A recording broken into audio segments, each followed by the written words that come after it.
হচ্ছে একটা মেয়ের জীবনের নিয়ামত হিসেবে আসে।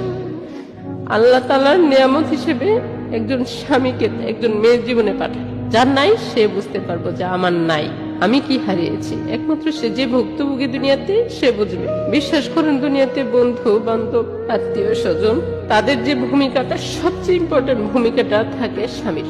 আপনার বাবার যেরকম ভূমিকা থাকবে আপনার লাইফে, সেম ভূমিকা থাকে একটা স্বামীর। সে থাকে ছায়ার মতো, সে থাকে একটা ছাদ হয়ে আসে একটা মেয়ের জীবনে। যখন এটা সরে যায়, এটা যখন আপনার মাথার উপর থেকে চলে যাবে, আপনি বৃষ্টিতে ভিজবেন, আপনি রোদে পড়বেন, ঝড় তুফান সব আপনার উপর দিয়ে যাবে, আপনি সেটার ভুক্তভোগী হবেন, সেটার সাফারিং হবেন যদি আপনার মাথার উপরে স্বামীর যত্ন থাকে। স্বামীটা হচ্ছে এরকম জিনিস, আল্লাহর দেওয়া দুনিয়াতে নিয়ামতের মধ্যে এটা হচ্ছে বিশেষ নিয়ামত আমি মনে করি। কিন্তু যার যেটা চলে যায় সেই বুঝে যে আমি কি হারিয়েছি। একজন স্বামী হচ্ছে একটা